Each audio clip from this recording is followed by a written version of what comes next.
Hello. कैसे हैं आप? मैं सजन सा आशा करता हूं कि आप बिल्कुल स्वस्थ होंगे, अच्छे होंगे और अपनी पढ़ाई कर रहे होंगे। तो बच्चों, एक बार फिर से आपका स्टार्टअप स्टडी एकेडमी के यूट्यूब चैनल में बहुत बहुत स्वागत है। तो चलिए बच्चों, हम अपनी लर्निंग स्टार्ट करते हैं विथ स्टार्टअप स्टडी के साथ। उदाहरण नंबर 4 दिया गया है। 15 से छोटी सभी अभाज्य संख्याएं लिखिए। एक बात बता दूं बच्चों, यदि आपने इससे पहले यदि इस अध्याय के इंट्रोडक्शन वाला वीडियो तथा प्रश्नावली 3.1 वाला वीडियो आपने अभी तक नहीं देखा है तो इस वीडियो के डिस्क्रिप्शन में लिंक दिया गया है, एक बार अवश्य देखें, जिससे आगे के सभी प्रश्नों को हल करने में आपको आसानी होगी। तो चलिए बच्चों, हम लोग पढ़ते हैं एग्जाम्पल नंबर 4। एग्जाम्पल नंबर 4 देखिए क्या दिया गया है। दिया गया है 15 से छोटी सभी अभाज्य संख्याएं ज्ञात कीजिए। हमें क्या ज्ञात करना है? अभाज्य संख्याएं जो 15 से छोटी हैं। तो अभाज्य संख्याएं क्या होती हैं? वह संख्याएं जिनके केवल 2 ही गुणनखंड हो, उन्हें हम अभाज्य संख्याएं कहते हैं। तो देखिए हमें क्या ज्ञात करना है? 15 से छोटी सभी अभाज्य संख्याएं। तो 15 से यहाँ पे देखिए अभाज्य संख्याओं का लिस्ट दिया गया है। ये देखिए 1 से लेकर 100 तक अभाज्य संख्याएं दी गई हैं। यहाँ पे जिसमें सर्कल किया गया है वो क्या है? अभाज्य संख्या है।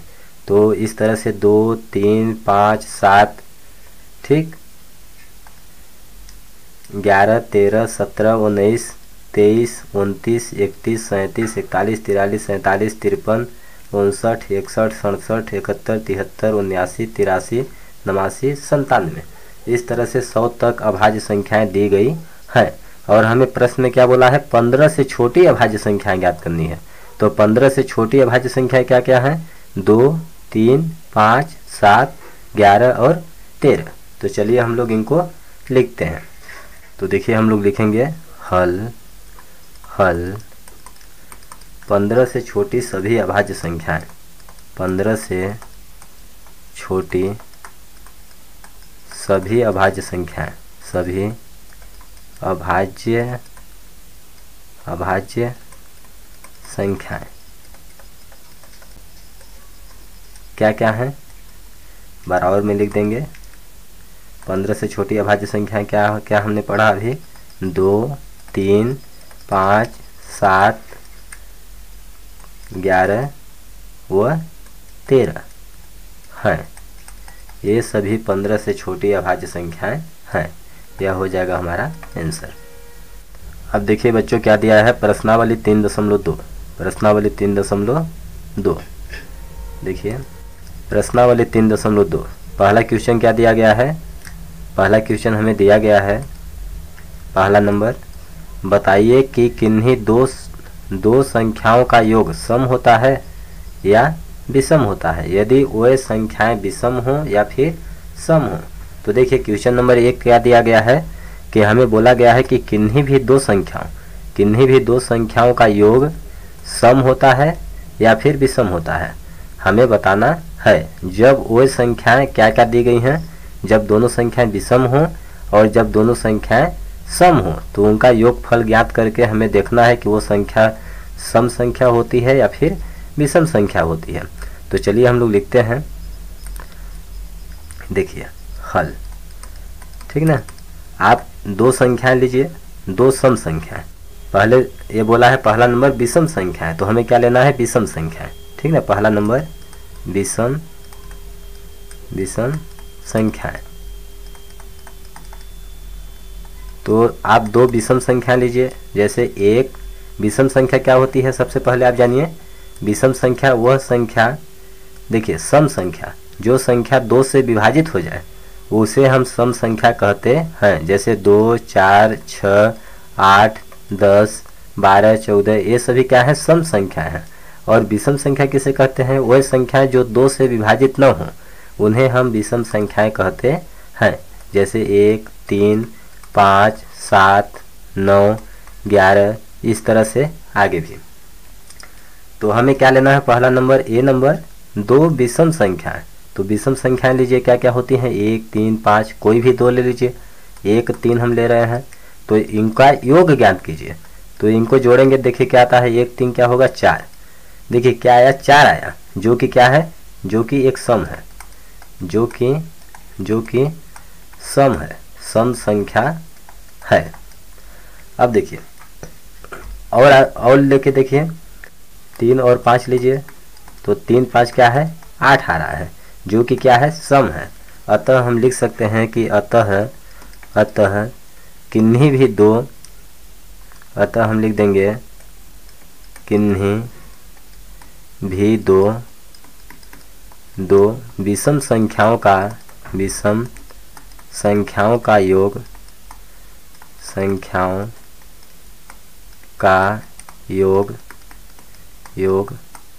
सम संख्या होती है या सम होता है। यह हो गया हमारा आंसर। अब देखिए दूसरा नंबर क्या बोला गया है, बी नंबर।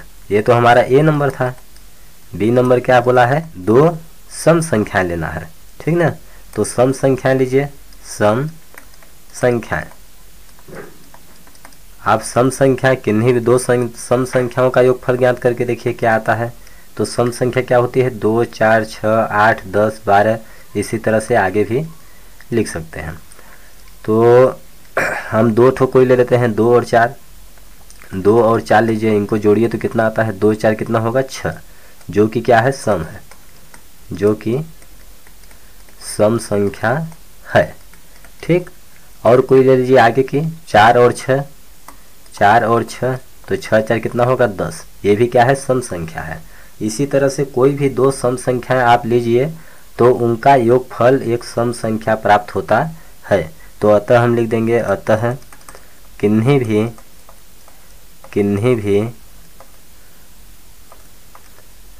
2 सम संख्याओं का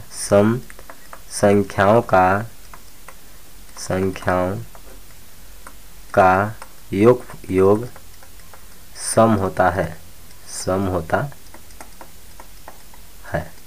तो बच्चों हमने क्या देखा कि यदि हम 2 विषम संख्या लेते हैं तो उनका योगफल सम संख्या होती है, और यदि हम सम संख्या लेते हैं दोनों तो भी उसका योगफल सम संख्या होती है।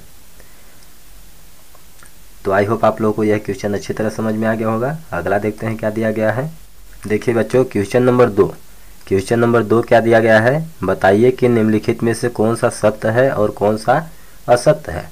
देखिए बच्चों यहाँ पे कुछ कथन दिए गए हैं, इन कथनों में हमें बताना है कि कौन सा कथन सत्य है और कौन सा कथन असत्य है, ये हमें बताना है।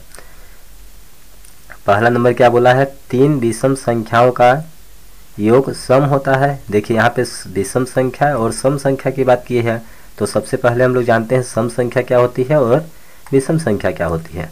तो सम संख्या क्या होती हैं, जैसे 2 जो 2 से विभाजित हो जाए, 2 2 दूना 4 6 8 10, इसी तरह से आगे भी लिख सकते हैं, 12 14 16। तो ऐसी संख्याएं जो 2 से विभाजित हो जाए सम संख्याएं कहलाती हैं। और विषम संख्या किसे कहते हैं, विषम संख्याएं, इनके अलावा जो संख्याएं बच गई, अर्थात जो संख्याएं 2 से न विभाजित हों, न कटती हों, उन्हें हम विषम संख्याएं कहते हैं। जैसे 1 3 5 7 9 11, इसी तरह से आगे भी आप लिख सकते हैं। अब देखिए पहला नंबर क्या दिया गया है, पहला ए नंबर क्या दिया गया है कि बोला गया है 3 विषम संख्याओं का योग सम होता है। तो कोई भी 3 विषम संख्या आप लीजिए, विषम संख्या देखिए ए है, तो 3 ठो आप लीजिए, 1 3 5 1, और तीनों का योगफल ज्ञात कीजिए। तो 1 + 3 + 5, इनको आप 3 विषम संख्याओं को जोड़िए, योगफल क्या आता है, 1 3 4 4, 1 3 4 हो गया, 4 में 5 जोड़ेंगे 5 4 9, 9 आ रहा है। 9 क्या है, एक विषम संख्या है। इसी तरह से आगे भी आप लिख के ट्राई कर सकते हैं, जैसे 3 5 7 लेंगे तो 3 5 8 8 7 15, 15 क्या है, एक विषम संख्या है। और कथन में क्या बोला जा रहा है, तो हमने क्या देखा कि 3 विषम संख्याओं का योग विषम संख्या आती है, लेकिन कथन में सम संख्या बोला जा रहा है। तो यह कथन कैसा है, असत्य है। क्या लिखेंगे, कथन कैसा है, असत्य है, ठीक। अब देखिए बी नंबर क्या है, बी नंबर क्या बोला गया है कि 2 विषम संख्या और एक सम संख्या का योग हमें 2 विषम संख्या एक सम संख्या का योग ज्ञात करना है और देखना है कि ये बोल रहा है सम होता है। तो देखिए दो विषम संख्या लीजिए, कोई भी दो विषम संख्या लीजिए, 1 3, 1 + 3 और इसमें एक सम संख्या जोड़िए। सम संख्या क्या है 2 4, कोई भी ले लीजिए, हम 2 ले लेते हैं। अब इनका योगफल देखिए क्या आता है, 1 3 4, 4 2 6, कितना आया 6 आया। 6 क्या है एक सम संख्या है। तो इस तरह से हमने देखा कि किन्हीं भी दो विषम संख्या और एक सम संख्या का योगफल सम होता है और कथन में भी बोला जा रहा है कि सम होता है, इसका मतलब कथन क्या है सत्य है, सत्य बोला जा रहा है। और देखिए आगे सी नंबर दिया गया है कि तीन विषम संख्याओं का गुणनफल विषम होता है।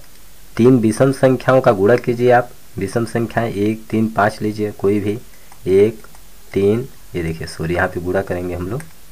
देखिए तीन विषम संख्या लीजिए और उनका गुणा कीजिए। तो 1 3 5 तीन विषम संख्या हम ले लिया, इनका आपस में गुणा कीजिए। तो 1 3 3, 3 5 15, इनका गुणनफल कितना आया 15, जो कि क्या है एक विषम संख्या है। इसी तरह से आगे भी लेके कर सकते हैं। 3 5 7 लेंगे तो 3 5 15, 15 7 105, 105 भी क्या है विषम संख्या है। तो हमने क्या देखा कि तीन विषम संख्याओं का गुणनफल विषम होता है और कथन में विषम बोला जा रहा है, इसका मतलब क्या है कथन सत्य है। आगे देखिए क्या दिया है डी नंबर, हम लोगों को डी नंबर दिया गया है, यदि किसी सम संख्या को 2 से भाग दिया जाए तो भागफल सदैव विषम होता है। बोला जा रहा है किसी भी सम संख्या को 2 से भाग दीजिए तो क्या आता है भागफल सदैव, सदैव मतलब हमेशा, ये देखिए यहाँ पे याद रखिएगा सदैव विषम होता है। तो कोई भी सम संख्या लीजिए, सम संख्या जैसे 2, तो 2 को 2 से भाग दीजिए, 2 से भाग करेंगे तो 2 1 कम 2, 2 1 कम 2, कितना आया 1 आया। या कोई बड़ी संख्या लीजिए, जैसे हम 10 ले लेते हैं, 10 को 2 से भाग कीजिए, 2 1 कम 2 5 10, कितना आया 5 आया। इसी तरह से 8 ले लीजिए, 8 लेंगे हम 2 से भाग कर दीजिए, 2 1 कम 2, 2 चौको 8, ठीक 2 चौको 8। तो इस तरह से हमने क्या देखा कि सम संख्या को 2 से विभाजित हम करते हैं तो भागफल 1 आ रहा है। यहाँ पर 2 में 2 का भाग दिए तो 1 आया, इसका मतलब 1 क्या है विषम संख्या है। 10 सम संख्या है, 10 को 2 से विभाजित किया तो 5 आया, 5 क्या है विषम संख्या है। और 8 क्या है सम संख्या को 2 से विभाजित किया तो 2 चौको 8, यहाँ 4 आ रहा है। तो हमने देखा कि किसी भी सम संख्या को जब 2 से हम विभाजित करते हैं तो विषम संख्या भी आती है और सम संख्या भी आती है। और कथन में क्या बोला जाता है कि सदैव विषम होता है, मतलब हमेशा विषम संख्या आती है। यह कथन असत्य है क्योंकि विषम भी आता है और सम भी आता है, हमने चेक कर लिया है। तो यह कथन क्या हो जाएगा असत्य। अब देखिए आगे क्या बोला गया है ई नंबर, सभी अभाज्य संख्याएं विषम होती हैं। देखिए क्या बोल रहा है कि जितनी भी अभाज्य संख्याएं होती हैं विषम होती हैं। तो अभाज्य संख्याएं किसे कहते हैं, वह संख्याएं जिनके केवल 2 ही गुणनखंड हो उन्हें हम अभाज्य संख्या कहते हैं। तो हमने पढ़ा था कि अभाज्य संख्या क्या क्या होती हैं, 2 3 5 7 11 13 17 19, इसी तरह से 23। तो ये सभी की संख्याएं क्या हैं अभाज्य संख्या हैं। और बोल रहा है कि सभी अभाज्य संख्याएं विषम होती हैं, अभाज्य संख्याएं विषम होती हैं। देखिए यहाँ पे 2 क्या है एक सम संख्या है जो कि अभाज्य संख्या है, अभाज्य संख्या भी है और सम संख्या भी है। तो यह कथन कैसा है असत्य है क्योंकि बोल रहा है अभाज्य संख्याएं विषम होती हैं। हाँ अभाज्य संख्याएं विषम होती हैं लेकिन 2 एक सम संख्या है जो कि अभाज्य संख्या भी है। तो यह कथन कैसा हो जाएगा असत्य हो जाएगा।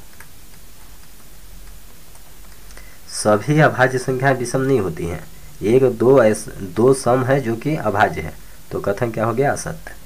अब देखिए एफ नंबर क्या दिया है कि अभाज्य संख्याओं के कोई गुणनखंड नहीं होते। देखिए अभाज्य संख्याओं के कोई गुणनखंड नहीं होते, यह कथन क्या है अभाज्य संख्याओं के कोई गुणनखंड नहीं होते। तो यह कथन क्या है असत्य है। क्यों, क्योंकि सभी अभाज्य संख्याओं के 2 गुणनखंड होते हैं। एक और वह संख्या स्वयं, हमने पीछे अध्ययन किया है। तो यह कथन क्या हो जाएगा? असत्य हो जाएगा। किन्हीं भी अभाज्य संख्याओं का गुणनखंड होता है, 2 गुणनखंड होते हैं। अब जी नंबर क्या दिया गया है? जी नंबर दिया गया है कि 2 अभाज्य संख्याओं का योग सदैव सम होता है। देखिए, 2 अभाज्य संख्याओं का योग सदैव मतलब हमेशा सम संख्या होती है। तो देखिए अभाज्य संख्या क्या है? ए है। ठीक, तो यहाँ पे 2 अभाज्य संख्याओं का योगफल ज्ञात कीजिए, जैसे 2 और 3। तो 2 और 3 अभाज्य संख्या है और इनको जोड़ेंगे तो कितना होगा? 2 3 5। 5 देखिए क्या है? अभाज्य संख्या है। इसी तरह से आगे चेक कीजिए, 3 और 5, 3 और 5 ये दोनों क्या है? अभाज्य संख्या है और इनका योगफल क्या आता है? 3 5 कितना होगा? 8, जो कि क्या है? भाज्य संख्या है। 8 क्या है? भाज्य संख्या है और 5 क्या है? अभाज्य संख्या है। अर्थात हम कह सकते हैं कि 2 अभाज्य संख्याओं का योगफल भाज्य संख्या भी होती है और अभाज्य संख्या भी होती है। तो कथन में क्या बोल रहा है कि हमेशा सम संख्या होती है। तो यहाँ पे देखिए 2 अभाज्य संख्याओं का योगफल विषम भी होता है और 2 अभाज्य संख्याओं का योगफल सम संख्या भी होती है। सदैव सम नहीं होता है, कभी कभी विषम भी होता है। तो यह कथन क्या है? असत्य। ठीक, अब आगे देखिए क्या बोला गया है? केवल 2 ही एक सम अभाज्य संख्या है। तो हम लोग क्या लिखेंगे? अभाज्य संख्याएं क्या होती हैं? 2 3 5 7 11 13, ठीक, 17 19 23 29, इसी तरह से आगे हमने 100 तक की अभाज्य संख्याओं का अभी अध्ययन किया है। ठीक ना? तो ये सभी क्या है? अभाज्य संख्या है। अब बोला जा रहा है कि केवल 2 ही एक सम अभाज्य संख्या है। यहाँ पे देखिए अभाज्य संख्या, ये सभी अभाज्य संख्या है, इसमें 2 क्या है? सम है। बाकी जितनी भी संख्याएं अभाज्य संख्या है, ये सभी अभाज्य संख्याएं क्या है? विषम है। तो यह कथन क्या है? सत्य है। केवल 2 ही एक मात्र ऐसी अभाज्य संख्या है जो कि एक सम संख्या है। इसके अलावा जितनी भी अभाज्य संख्याएं हैं सभी संख्याएं विषम संख्याएं हैं। तो यह कथन कैसा है? सत्य है। ठीक, आगे हम लोगों को दिया गया है, आगे क्या है कि सभी सम संख्याएं भाज्य संख्याएं हैं। जितने भी सम संख्याएं हैं भाज्य संख्याएं हैं। तो यहाँ पे देखिए अभी हमने क्या पढ़ा कि 2 क्या है? एक सम संख्या है, लेकिन यह क्या है? अभाज्य संख्या है। तो हम यह नहीं कर सकते सभी सम संख्याएं भाज्य संख्याएं हैं। यह कथन असत्य है, क्योंकि 2 क्या है? एक सम संख्या है, लेकिन यह अभाज्य संख्या है।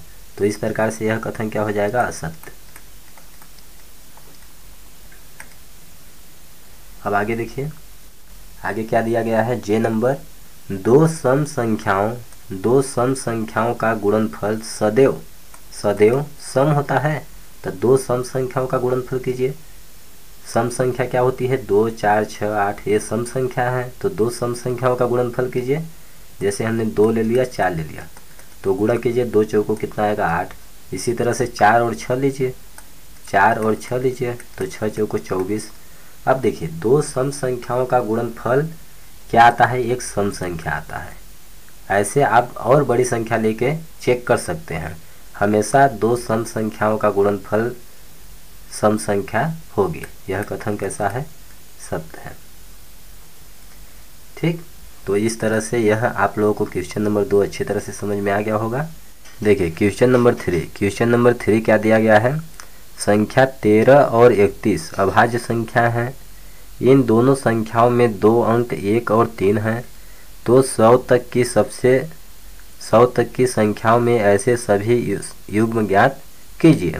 देखिए यहाँ पे 2 अभाज्य संख्याएं दी गई हैं, क्या क्या? 13 और 31। ये क्या है? अभाज्य संख्या है। और 13 और 31 में देखिए 2 अंक हैं। 13 में 2 अंक हैं, एक अंक 3 है, एक अंक 4 है। उसी तरह से 31 में 2 अंक हैं, एक 1 है और एक अंक 3 है।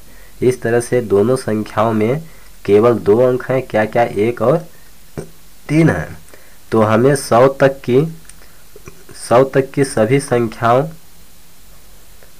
की संख्याओं में ऐसे सभी युग्म हमें ज्ञात करने हैं।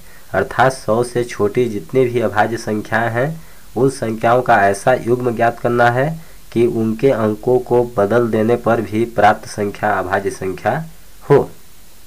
तो देखिए यहाँ पे हम लोग देखेंगे 2, 3, 5, 7, ये तो 1 अंक वाली संख्या है। 2 अंकों की संख्या देखिए 11, तो इसको पलटेंगे तो 11 ही आएगा। 13 के अंकों को पलटेंगे, यहाँ पे 13 है, 13 के अंकों को पलटेंगे तो क्या होगा, 3 1 होगा 31, जो कि यहाँ पे दिया गया है। 13 अभाज्य संख्या है। देखिए जिनमें जिनमें गोला लगा है वो सभी संख्याएं क्या है, अभाज्य संख्या है। तो 13 अभाज्य संख्या है और 31 देखिए, 31 भी देखिए गोला लगा है, अभाज्य संख्या है। अब आगे देखिए 17, तो 17 के अंकों को पलटिए क्या होगा, 7 1 71 होगा। तो 17 देखिए अभाज्य संख्या है और 71 चेक कीजिए अभाज्य संख्या है कि नहीं। यहाँ पे देखिए 71, ये भी क्या है, अभाज्य संख्या है। इसी तरह से आप 19 को चेक कीजिए। 19 के अंकों को पलटेंगे तो क्या होगा, 9 को पहले लिखिए 1 को बाद में, तो 9 1 आएगा। 19 क्या है, अभाज्य संख्या है। 91 को चेक कीजिए। 91 देखिए यहाँ पे क्रॉस लगा है, यानी ये अभाज्य संख्या नहीं है, तो यह एक युग्म नहीं बनेगा। 17 और 71 का एक युग्म बन रहा है। देखिए तो हम हल में लिख देंगे 17 और 71, इनके अंकों को पलटेंगे तो दोनों संख्याएं क्या है, अभाज्य संख्या है। इसी तरह से आगे आप लोग चेक करते जाइएगा।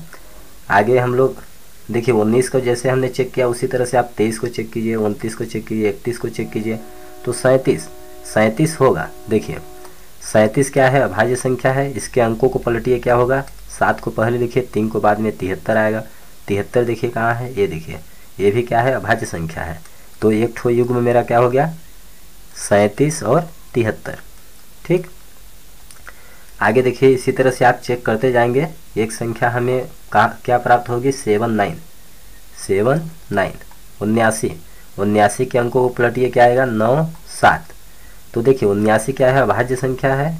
और क्या आ गया, 97 भी क्या है, अभाज्य संख्या है। तो इस तरह से 79 के अंकों को पलटेंगे 97 आएगा। दोनों संख्याएं क्या है, अभाज्य संख्या है। तो इस तरह से बच्चों हमने देखा कि 100 से छोटी अभाज्य संख्याओं का ऐसा युग्म हमने ज्ञात किया कि जिनके अंकों को यदि उनके अंकों को पलट देते हैं तो प्राप्त होने वाली संख्या भी अभाज्य संख्या होती है। तो ऐसे कुल 100 तक में कुल कितने युग्म हैं, 13 31, 17 71, 37 73 और 79 97। ये केवल 4 ही युग्म हैं जिन्हें अंकों को पलटने पर अभाज्य संख्या प्राप्त होती है। तो आई होप बच्चों यह आप लोगों को अच्छी तरह समझ में आ गया होगा। अगला क्वेश्चन देखिए बच्चों, क्वेश्चन नंबर 4। क्वेश्चन नंबर 4 क्या दिया गया है कि 20 से छोटी सभी अभाज्य और भाज्य संख्याएं अलग अलग लिखिए। हमें क्या लिखना है कि 20 से छोटी जितने भी अभाज्य संख्या हैं और भाज्य संख्या हैं उनको हमें लिखना है। तो चलिए हम लोग लिखते हैं, लिख देंगे 20 से छोटी सभी अभाज्य संख्याएं, अभाज्य संख्याएं। तो 20 से छोटी अभाज्य संख्या, यहाँ पे देखिए लिस्ट दिया गया है। 20 तक की संख्या है, कौन सी संख्या अभाज्य संख्या है, कौन सी संख्या भाज्य संख्या है। तो देखिए जिस संख्या में सर्कल लगा है, गोला लगा है, वह क्या है, अभाज्य संख्या है। तो 20 से छोटी अभाज्य संख्या क्या क्या होंगी, 2 3 5 7 11 13 17 और 19। इनको हम यहाँ पे लिख देंगे, 2 3 5 7 11 13 17 व 19 है। ठीक, ये हो जाएगा हमारा आंसर। तो 20 से छोटी सभी अभाज्य संख्या क्या होंगी, ये सभी संख्याएं होंगी। अब बोला है अभाज्य संख्या तो हमने लिख लिया 20 से छोटी, अब 20 से छोटी भाज्य संख्या बोला गया है। ठीक, 20 से छोटी सभी भाज्य संख्या, तो हम लिख देंगे 20 से छोटी सभी, यहाँ पे लिख दिया छोटी सभी, लिख लेते हैं हम 20 से छोटी सभी भाज्य संख्याएं।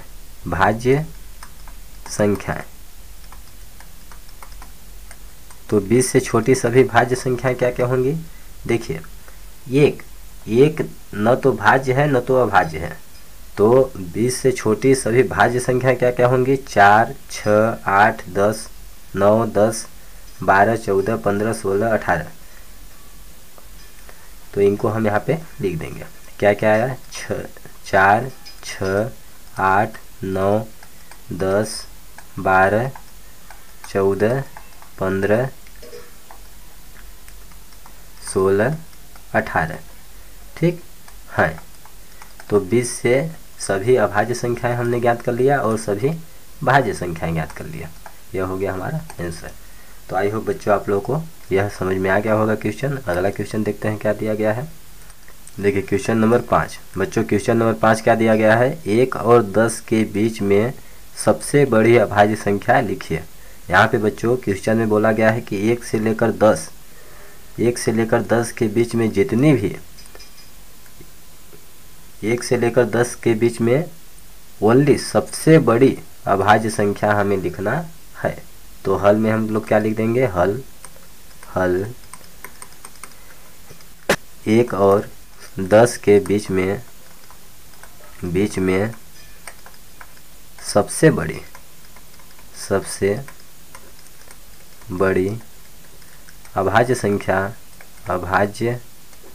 अभाज्य संख्या बराबर क्या है। देखिए यहाँ पर देखिए बच्चों क्वेश्चन नंबर 5 दिया गया है, 1 से लेकर 10 के बीच में सबसे बड़ी अभाज्य संख्या हमें ज्ञात करनी है।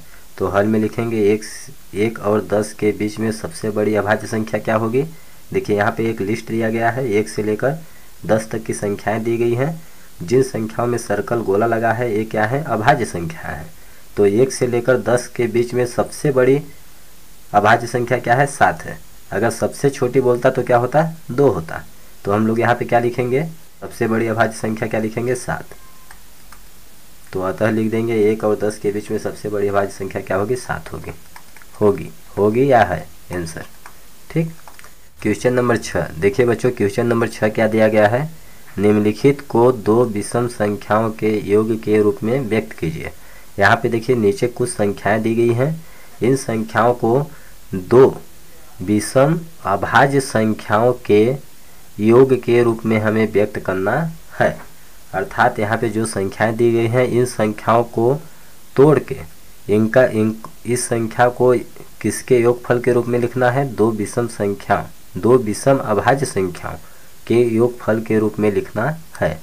तो चलिए हल में हम लिखते हैं हल। ठीक, ये नंबर क्या है, 44। तो 44 बराबर क्या हम लिख देंगे, देखिए 44 कहाँ है, 44 यहाँ है। इससे छोटी अभाज्य संख्या क्या है, 43। ठीक, तो 43 में तो हम 1 जोड़ेंगे तब 44 होगा, लेकिन 1 क्या है, अभाज्य संख्या नहीं है। तो आप 41 लीजिए, 41 में आप कितना जोड़ेंगे, 1 2 3 जोड़ेंगे। तो देखिए 41 क्या है, अभाज्य संख्या है, और इसको 3 क्या है, अभाज्य संख्या है। तो देखिए यहाँ पे 41 भी अभाज्य संख्या है और 3 भी अभाज्य संख्या है दोनों, और 41 विषम भी है और अभाज्य संख्या भी है। इसी तरह से 3 विषम भी है और अभाज्य संख्या भी है।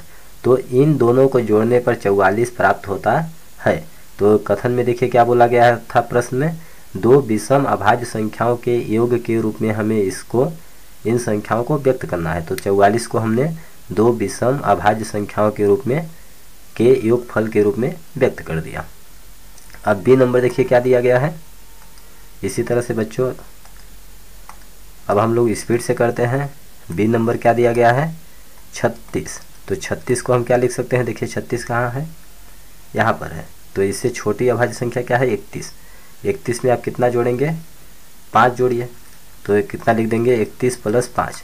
देखिए 31 क्या है, एक विषम और अभाज्य संख्या है। इसी तरह से 5 विषम भी है और अभाज्य संख्या है। तो दोनों का योगफल कितना होता है, 36 होता है। इस तरह से 36 बराबर हम इतना लिख सकते हैं। और सी नंबर क्या दिया गया है, देखिए सी नंबर क्या है, 24। तो 24 को तोड़िए, 24 कहाँ पे है, यहाँ। इससे पहले 23 है और छोटा लीजिए 19। 19 में आप कितना जोड़ेंगे कि 24 आएगा, 19 में 5 जोड़िए, 1 2 3 4 5। ठीक, तो 19 + 5 हम लिख सकते हैं। 19 में 5 जोड़ेंगे तो 24 आएगा। और 19 और 5 दोनों विषम और अभाज्य संख्याएं भी हैं। इसी तरह से डी नंबर लीजिए आप। डी नंबर क्या दिया गया है, 18। तो 18 कहाँ पे है, यहाँ पे है। 18 से छोटी अभाज्य संख्या कोई एक लीजिए, जैसे 13 हमने ले लिया। 13 में आप कितना जोड़ेंगे, 13 में 5 जोड़ेंगे तो क्या होगा, 18 होगा। देखिए 13 5 18। तो और इस क्या 13 क्या है, विषम भी है और अभाज्य संख्या भी है। इसी तरह से 5 विषम भी है, अभाज्य संख्या भी है। तो हमने 2 विषम अभाज्य संख्याओं के योगफल के रूप में व्यक्त कर दिया। ये सभी क्या हो गए हमारे आंसर। इस तरह से आपको लिखना है। और हमने ऐसा लिखा है, और आप ऐसी संख्या 2 विषम और अभाज्य संख्याएं जो हैं उनके योगफल के रूप में इनको ट्राई कीजिएगा अदर संख्या लेके हल करने के लिए, ठीक ना। तो बच्चों, हमें उम्मीद है कि इस वीडियो के सभी टॉपिक्स क्वेश्चंस आपको अच्छी तरह समझ में आ गए होंगे। अगर यह वीडियो आपको पसंद आया है तो वीडियो को लाइक करिए, चैनल को सब्सक्राइब करिए, अपने फ्रेंड्स के साथ शेयर करिए। और अगर आपको कहीं पर कुछ समझ नहीं आ रहा है तो आप नीचे कमेंट बॉक्स में लिखकर हमें अवश्य बताएं, हम आपके डाउट का रिप्लाई अवश्य देंगे। धन्यवाद दोस्तों, जय हिंद जय भारत।